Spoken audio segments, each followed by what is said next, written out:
आपका बच्चा command follow नहीं करता, आपका बच्चा मल्टीपल कमांड फॉलो नहीं करता, आपका बच्चा आपकी बातें नहीं सुनता, आपका बच्चा जब 4 स्टेप में कोई काम बोलो तो नहीं सुनता और ना ही करता है। तो ऐसा क्या करे जिसके बेसिस पे आपका बच्चा सुनना स्टार्ट करे, आपका बच्चा समझना स्टार्ट करे और वो जो आप करवाना चाहते हो उससे नॉर्मल तरीके से करे। तो आइए स्टार्ट करते हैं आपके बच्चे में कमांड फॉलो के स्टेप को कैसे बढ़ाना है हमें और कमांड फॉलोइंग जो इंस्ट्रक्शन है उसको कैसे समझाना है आपको। तो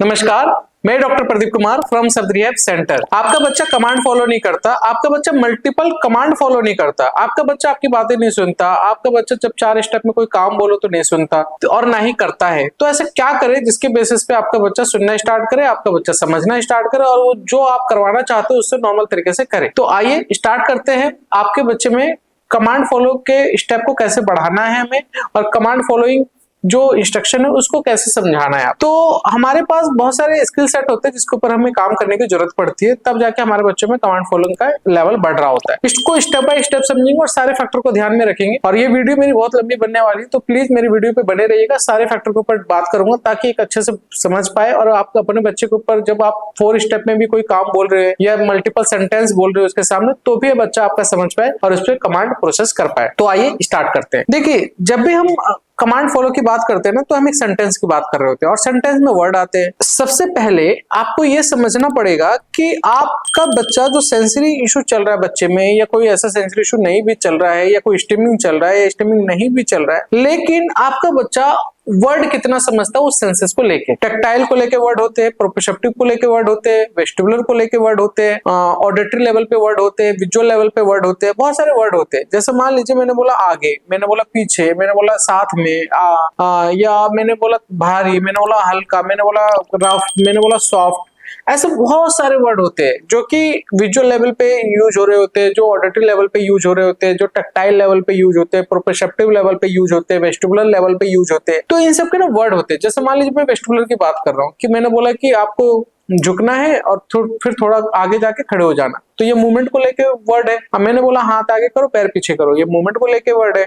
मैंने बोला कि जैसे धीरे धीरे चलो, मैं बोला आराम से बैठो, तो ये सारे ना वेस्टिबुलर के वर्ड होते हैं। अब आपको ये समझना है किस सेंसेस में कौन से वर्ड होते हैं और वो सारे वर्ड को ना निकालो कि टैक्टाइल के बारे में जब हम बात करेंगे तो टैक्टाइल के ऊपर कौन कौन से वर्ड हो सकते हैं। तो कैसे निकालना है आपको, आप लिखेंगे adjective word in Hindi. Google में आप गूगल पे जाइए, आप लिखिए एडजेक्टिव वर्ड इन हिंदी, तो आपको बहुत सारे एडजेक्टिव वर्ड के हिंदी वर्ड बहुत सारे निकल जाएंगे। ऐसे आप लिखो एडवर्ब वर्ड इन हिंदी निकल जाएंगे, ऐसे लिखो प्रीपोजिशन वर्ड इन हिंदी, बहुत सारे निकल जाएंगे। नाउन लिख लो, बहुत सारे नाउन निकल जाएंगे। इस तरीके से आप बहुत सारे एडजेक्टिव, प्रीपोजिशन, कंजक्शन, एडवर्ब या नाउन या वर्ब, ये सब बहुत सारे वर्ड निकल जाएंगे आपको गूगल पे जाएंगे। अब आप जब इनमें वर्ड देख रहे होंगे ना, तो आपको इनमें से बहुत सारे वर्ड मिल जाएंगे जो कि मूवमेंट के लिए यूज हो रहे होंगे, जो कि टैक्टाइल के लिए, जो कि प्रोप्रोसेप्टिव के लिए, यानी कि प्रोप्रोसेप्टिव का मतलब बॉडी को लेके अवेयरनेस इसमें होता है। जैसे मान लीजिए मैंने बोला अपने लेग को साइड करो, अपने लेग को साइड करो, तो बच्चा अपने लेग को समझेगा जब भी तो साइड करेगा, तो ये प्रोप्रोसेप्टिव वर्ड हो गया।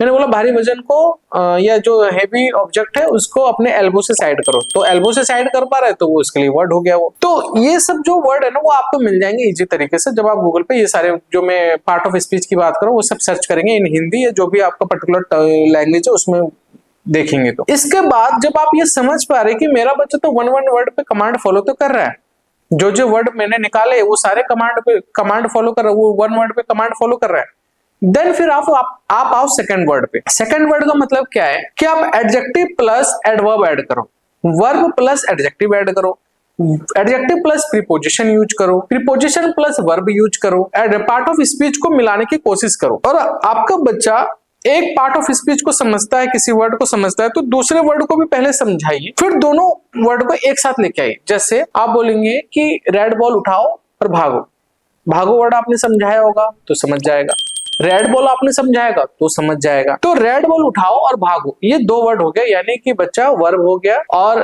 आपका एडजेक्टिव हो गया। रेड बॉल एडजेक्टिव और भागो एक वर्ब हो गया। तो ये जब दोनों वर्ड ऐड हो जाएंगे ना, तो यानी कि बच्चा क्या कर रहा है, उस पार्ट ऑफ स्पीच पे कमांड लेना स्टार्ट करेगा, यानी एक सेंटेंस बनना स्टार्ट हो जा रहा है। अब आपने बोला कि रेड बॉल उठाओ और धीरे से भागो या धीरे धीरे भागो, तो धीरे धीरे भागना तो भागना नहीं हो गया, तो आप बोलोगे जोर से भागो या जल्दी से भागो।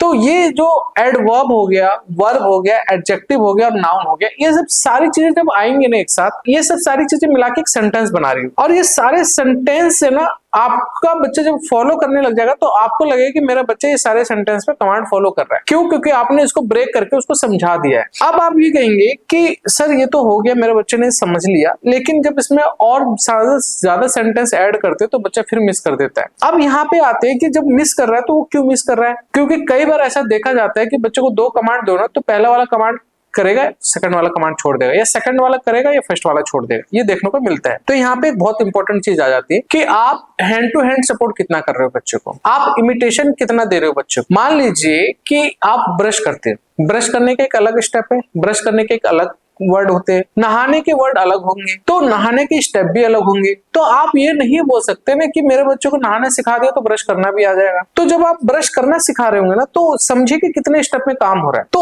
उस काम को 1 बाय 1 स्टेप सिखाइए। और फिर 1 बाय 1 स्टेप सिखा दिया तो उस पे कमांड भी रखिए कि ये स्टेप पे ये कमांड आने वाला है, सेकंड स्टेप पे ये कमांड आने वाला है। ठीक है, जैसे मान लीजिए कि आपने बोला कि वॉशरूम में जाओ और ब्रश उठाओ या ब्रश नीचे रख देना, ये 2 कमांड हो गए। तो वॉशरूम तक तो जा रहा है लेकिन सेकंड कमांड फॉलो नहीं कर रहा। कई बार क्या होगा कि वो सेकंड कमांड फॉलो करेगा लेकिन वो फर्स्ट वाले कमांड को नहीं सुनेगी, कहाँ जाके क्या करना था, वो जाने लग जाएगा और वो ब्रश खोजने लग जाएगा। तो कहीं ना कहीं आप जब आप 1 बाय 1 पहले प्रैक्टिस कराइए कि पहले ये करना है देन ये करना है, फिर एक साथ उसको 2 कमांड दीजिए, लेकिन पहले वो 2 काम को प्रोसेस करवा दीजिए, उसको सिखा दीजिए कि 2 कमांड को तुम्हें 2 स्टेप को फॉलो करना है ऐसे। फिर उसको बुलाइए डिस्टेंस में और वहां से फिर कमांड दीजिए अपने पास से, फिर उस काम को उसी तरीके से प्रोसेस करने दीजिए। तो सुनने के बाद वो काम प्रोसेस करना, वो एक कनेक्शन बनना स्टार्ट हो कि सुनना है और वो 2 स्टेप जो मैंने ऑलरेडी फॉलो किए थे वही सेम करना। अब आप ये समझिए यहाँ पे जो बहुत इंपॉर्टेंट है प्रॉम्प्ट लेवल। प्रॉम्प्ट लेवल का मतलब क्या है कि आप अगर बच्चों को कुछ हेल्प दे रहे हो, suppose that hand to hand लेकर जा रहे हो, तो हैंड टू हैंड जब लेकर जा रहे हो ना उस लोकेशन तक, तो आप हाथ पकड़ के मत लेके जाइए, पीछे से पुश करते हुए लेके जाइए, ताकि लोकेशन का कॉन्सेप्ट वो खुद लगाए, कहाँ मुझे मूव करना है, कहाँ से मुझे शिफ्ट होना है, कहाँ से मुझे उठाना है। तो कितना हैंड्स आप पकड़ रहे हो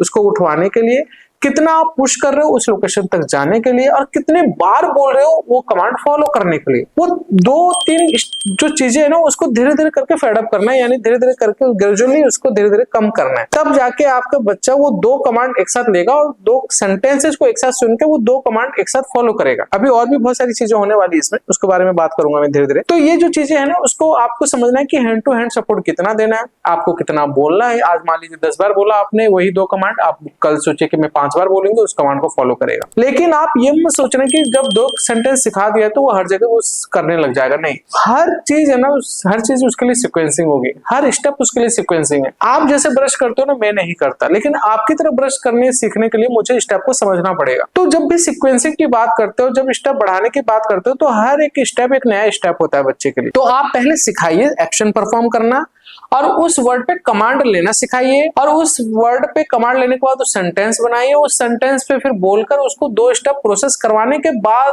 ध्यान रखिए कि हाँ मेरे बच्चे ने किया। लेकिन पहले बोलिए 2 सेंटेंस, देन फिर उससे करवाइए, लेकिन पहले सिखा दीजिए कि 2 स्टेप को कैसे प्रोसेस करते, तब जाके बच्चा आपका सारी चीजों को मैनेज करेगा। लेकिन एक और प्रॉब्लम आती है यहाँ पे कि जब आप हैंड टू हैंड सपोर्ट और वर्बल सपोर्ट को कम कर रहे होते हो, या टेक्सचुअल प्रॉम्प्ट को कम कर रहे होते हो, या जेस्चर प्रॉम्प्ट को कम कर रहे होते हो, तो साथ के साथ आप ये चीजें भी नोटिस कर रहे होते हो कि यहाँ पे तो मल्टी सेंसरी का भी यूज हो रहा है। बच्चा देख रहा है, सुन भी रहा है, चल भी रहा है, और बच्चा टैक्टाइल को भी फील कर रहा है, यानी कि 4 चीजें एक साथ फॉलो कर रहा है। तो होता क्या है, कोई भी स्पेशल बच्चा क्या करता है कि जब वो मान लीजिए ब्रश के पास गया तो ब्रश उठाएगा, ब्रश में लग जाएगा, ब्रश को टच करने लग जाता है। तो ये हो गया कि बच्चे का जो सेंसेस है ना वो एक जगह फिक्स हो जाते हैं, जाके बार बार वो फिक्सेशन की तरफ जा रहे हैं, या कोई स्टीमिंग चल रहा है, जैसे मैंने कहा था सेंसरी चल रहा है, तो वो ना उसी सेंसेस में घूमने लग जाता है। जैसे मान लीजिए वॉशरूम में गया, वो पानी से खेलने लग गया और नेक्स्ट स्टेप प्रोसेस ही नहीं कर रहा। तो हमें ना ये ध्यान रखना होता है कि मल्टी सेंसरी पे क्या काम हुआ भी है कि नहीं हुआ है बच्चे के साथ। ऐसा तो नहीं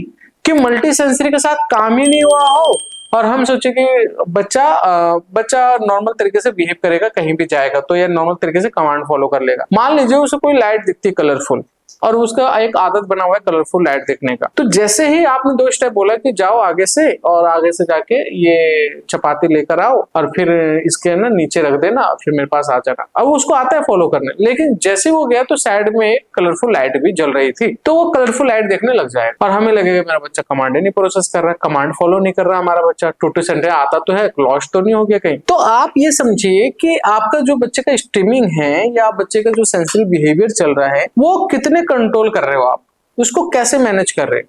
तो मैं ये कहता हूं कि जब भी हमारे बच्चे में सेंसरी इशू दिख रहा होता है तो आप वो देखिए कि किसको लेके बच्चा ट्रिगर हो रहा है, किस स्टिमुलेशन को लेकर ट्रिगर हो रहा है, वो स्टिमुलेशन के ऊपर आपको कंट्रोल करना सिखाना, उस स्टिमुलेशन के ऊपर स्टेप लेना सिखाना है। तो जैसे मैंने बोला कि वो लाइटें देखने लग जाता है, तो मैं क्या करता कि लाइटों को पहले लेके आता और पहले लाइटों के ऊपर काम करता कि लाइटें देखो लेकिन उसकी तरफ फोकस मत करो, मेरे काम की तरफ फोकस करो। जैसे मैं उसके सामने लाइट तो रखता और साथ के साथ वो काम करवाता जो मेरे को करवाना है उससे, तो सारा फोकस में उसकी अपने काम की तरफ अटेंशन लेने की कोशिश करता, वहां से एक आदत बनने की कोशिश होती है, एक आदत बनने लग जाती है उसकी, धीरे धीरे करके मैं बहुत रिपीट करता इस काम को और एक आदत बनाता है कि अगर आपके सामने लाइट भी है ना तो भी आपको अपना वही वाला काम करना है। और ऐसा नहीं कि आप भी सेम प्रोसेस करो, शायद आपके लिए कुछ अलग तरीका हो, लेकिन मैं ये कहता हूँ कि अगर मेरा था तो शायद ये करता, अगर ये यूज नहीं हो रहा होता तो मैं क्या करता, लाइट को ही मैं दिखाता लेकिन एक कंट्रोल मैनर से, कि मैं देखा और फिर इसके बाद शिफ्ट करा, मैंने देखा फिर शिफ्ट किया, फिर वो मैंने आगे चला गया, ये शिफ्टिंग अटेंशन पे काम कर रहा होता है। तो मुझे ये समझना पड़ता है कि जब भी कमांड फॉलो हो रहा होगा ना तो मल्टी सेंसरी में बच्चे को कोई ऐसा सेंसेस तो नहीं है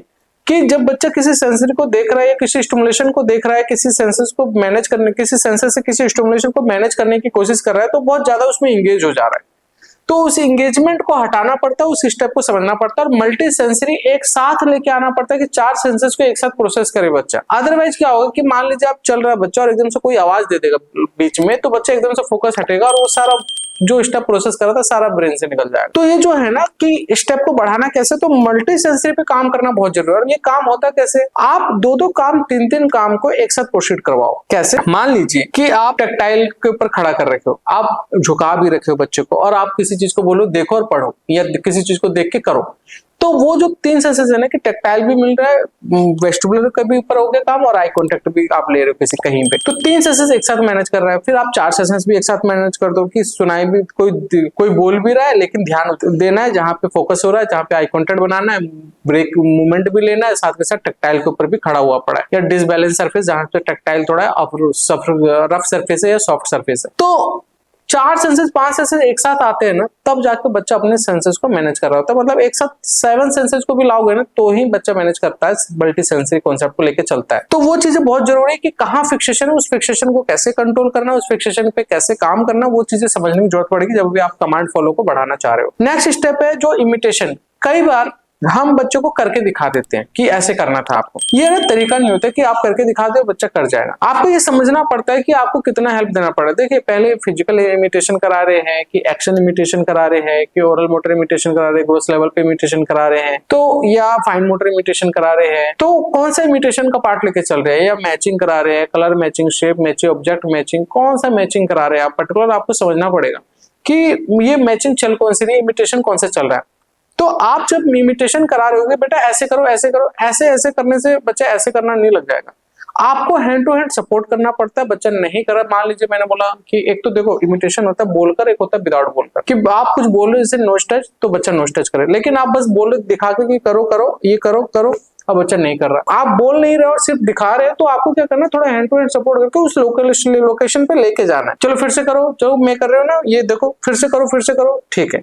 अब इसके भी स्टेप बढ़ाने पड़ते हैं हमें कि इमिटेशन के भी स्टेप बढ़ाने, तो वही सेम पैटर्न यूज हो रहा होगा कि पहले आप करवा दो तो स्टेप कि ये करना है, देन ये करना है, फिर ये करना है, फिर ये करना है, और फिर आप उसके साथ साथ करो, तो उसको लगेगा ये 2 स्टेप प्रोसेस कर रहा हूं मैं कि ये किया ये किया। फिर थोड़ी देर होल्डिंग देने के बाद भी करो कि वर्किंग मेमोरी डालो कि हाँ आपने कर दिया, थोड़ा सा वेट करो फिर से करो, लेकिन वही करो जो आपने सिखाया उसको 2 स्टेप में, कि पहले ये फिर ये, पहले ये फिर ये, और उसके सामने भी करो, फिर ये फिर ये। फिर कभी क्या उसको रोको, बोलो अभी मत करो, मैं पहले कर दे दूं, फिर थोड़ा सा रुकेंगे फिर करेंगे आप। तो इस तरीके से भी करो। इसी तरीके से जब आप प्रोसेस करते हो तो एक्शन के लेवल बढ़ रहे होते हैं, फिर वहां पे कमांड भी समझता है बच्चा और फिर कमांड को भी प्रोसेस करता है। और साथ के साथ आप हैंड टू हैंड सपोर्ट को बहुत ध्यान में रखो कि कितना आप हेल्प दे रहे हो, कितना आपको लेके जाने की जरूरत पड़ी, कहां तक लेके जाने की जरूरत पड़ी, और आज कितना लेके जा रहे थे, कल कितना लेके जाने की जरूरत पड़ी है। तो ये जो इमिटेशन है ना उसको समझ समझना पड़ेगा आपको। इमिटेशन को समझ लेंगे ना तो बहुत इम्पैक्ट पड़ेगा बच्चों के ऊपर। मैं तो कहता हूँ 80% प्रॉब्लम खत्म हो जाती है अगर इमिटेशन के ऊपर काम हो जाए और उसके स्टेप के ऊपर काम हो जाए। नेक्स्ट है जो हमारा रीजनिंग। रीजनिंग जो है ना वो बहुत जरूरी है कि हम कहाँ कौन सा काम कहाँ पे और कैसे प्रोसेस कर रहे हैं, ये बच्चों को समझ में आना चाहिए। जैसे हम रीजनिंग पे काम नहीं करते, हमारा बच्चा मैचिंग लेवल पे ही होता है, ना डिस्क्रिमिनेशन पे काम होता है, ना फिगर ग्राउंड पे, ना फॉर्म कॉन्टेंसी, ना फिगर क्लोजर पे काम होता है, ना ही बच्चे के सीक्वेंसिंग पे काम हो रहा है, ना वर्किंग मेमोरी पे काम हो रहा है, ना इंटीग्रेशन पे काम हो रहा है, ना क्लासिफिकेशन पे काम हो रहा है, ना रीजनिंग पे काम हो रहा है। और हम समझते हैं कि बच्चे के कमांड के स्टेप बढ़ेंगे, नहीं बढ़ सकते। रीजनिंग पे जब तक नहीं काम करोगे नहीं बढ़ेंगे। स्टेप बाय स्टेप बढ़ना पड़ेगा रीजनिंग की तरफ। और रीजनिंग पे जब आप बढ़ते हो ना तो उसमें यस और नो के कॉन्सेप्ट को लेके चलता है कि मान लीजिए आपने बोला कि आगे जाना और यहाँ से कूद जाना है, अब बच्चा क्या कूद गया, मान के चलिए, वैसे ना भगवान ना करे किसी बच्चा कूदे, लेकिन फिर भी मान लो कि एक स्टेप दे रहे हो, एक तरीका बता रहे हो कि मान लो कि कोई काम ऐसा करना था जो नहीं करना था और वो कर रहा है, तो कहीं ना कहीं वो रीजनिंग नहीं है ना और उसको नहीं करना था, तो आप जाके बोलो नहीं ये क्यों किया आपने, ये नहीं करना था ना, मैंने तो ये बोला था, आपने ये क्यों कर दिया। तो वहां पे रीजनिंग बहुत जरूरी हो जाती है लगाना, कि कौन से काम को प्रोसेस करना है और कौन से काम को नहीं करना है, किस काम को करना था और क्या रीजन होने चाहिए थे उसके, उसमें स्टेप लगाने पड़ते। तो हम क्लासिफिकेशन, और जैसे ऑड वन आउट आप वर्कशीट सर्च कर सकते हो, ऑड वन आउट के जो वर्कशीट सर्च करते हो तो वहां पे कम्युनिकेशन लेने की कोशिश करो बच्चे, या नहीं भी तो उसको डिफरेंशिएट क्यों किया उसका रीजन दे बच्चा जेस्चर से। तो अगर वो रीजनिंग कर पा रहा है, उसके आगे के भी स्टेप है कि व्हीकल पे रीजनिंग कितना है, प्लांट पे रीजनिंग कितना है, कि ट्री पे रीजनिंग कितना है, या फूड के आइटम पे रीजनिंग कितना है, या अपने मूवमेंट पे रीजनिंग कितना है। तो आपको जो वर्कशीट देखोगे ना ऑड वन आउट वाले वर्कशीट, तो आपको बहुत सारी चीजें समझ में आने लगी कि ये भी चीजें करानी जरूरी है बच्चे को। और वो क्यों, क्योंकि उसको राइट रॉन्ग का कॉन्सेप्ट है, उसे ये पता है कि मैंने ये क्यों किया, ये कैसा किया, कहाँ करना था, क्यों नहीं करना था इस चीज को। ये सब चीजें ना बच्चे यस और नो के कॉन्सेप्ट को ये एक्शन में लेने लग जाता है। और बच्चा जो भी एक्शन परफॉर्म करेगा उसमें पहले सोचेगा कि हाँ ये काम करना है या नहीं करना है, ये काम उसको क्लासिफाई कर रहे कि नहीं कर रहे, वो इंटीग्रेट करते कि नहीं करते उस काम के साथ जो वो काम आगे प्रोसेस कर रहा है, वो 2 स्टेप 3 स्टेप में जो कर रहा है। तो वहां पे रीजनिंग पे काम करने की बहुत जरूरत पड़ती है। तो अब आते हैं हम एनवायरमेंटल कॉन्सेप्ट के ऊपर। जब एनवायरमेंटल कॉन्सेप्ट के बारे में बात करते हैं तो आप ये समझिए कि एनवायरमेंट ना हर डिफरेंट होता है, हर जगह का एनवायरमेंट डिफरेंट होता है। घर का एनवायरमेंट, स्कूल का एनवायरमेंट, और बहुत तरीके का एनवायरमेंट होता है। आप होम थेरेपी सेंटर का एनवायरमेंट है, या रोड पे चल रहे तो उसका एक एनवायरमेंट है। अब आप ये समझिए कि हर एनवायरमेंट का एक अलग, जैसे किचन सेटअप है, डॉक्टर सेटअप है, या मान लीजिए फार्म सेटअप है, या रोड सेफ्टी सेटअप है, या रेस्टोरेंट का सेटअप होता है। हर जगह पे अलग अलग कमांड होते हैं, अलग अलग डायलॉग होते हैं। आपको रोल प्ले करना है, प्रिटेंड प्ले करना है, आपको पैरेलल प्ले करना है बच्चे के साथ, आपको वो एक सिचुएशन क्रिएट करनी है और उस सिचुएशन में बच्चों को कैसे कमांड लेना और कैसे कमांड को प्रोसेस करना वो सिखाना है बेसिकली हमें। मेरा एनवायरमेंटल कॉन्सेप्ट वाला एक वीडियो है जहां पे हमने बच्चों को कराने की कोशिश की, आप देखेंगे तो आपको बहुत अच्छा लगेगा कि कैसे एनवायरमेंट के ऊपर काम किया जाता है। तो एनवायरमेंटल कॉन्सेप्ट के ऊपर काम करने से बच्चे के अलग अलग डायलॉग, अलग अलग सेंटेंस फ्रेमिंग के ऊपर काम हो रहा होता है, अलग अलग स्ट्रक्चर क्रिएट हो रहे होते हैं बच्चे के साथ, अलग अलग कमांड मिल रहे होते हैं बच्चे को, अलग अलग सेंटेंस मिल रहे होते हैं बच्चे को। तब जाके हमारा बच्चा नए नए कमांड को भी सुन के फॉलो कर रहा होता है और उसके स्टेप बढ़ रहे होते हैं। तो मैंने ये जो सारे बातें बताई हैं उसके ऊपर आपको समझना है कि कैसे स्टेप बढ़ा सकते हैं। और मैंने स्टार्टिंग में बताया कि वर्ड से हमें एक सेंटेंस की तरफ कैसे आना है, और हमारा बच्चा किस एज का है वो भी समझना है, मेंटल एज क्या चल रही है वो समझना है, कि ऐसा ना हो कि 5 साल का बच्चा है और मेंटल एज 2 ईयर की चल रही है और आप 4 साल वाला काम करा रहे हो उससे, ऐसा नहीं होना चाहिए।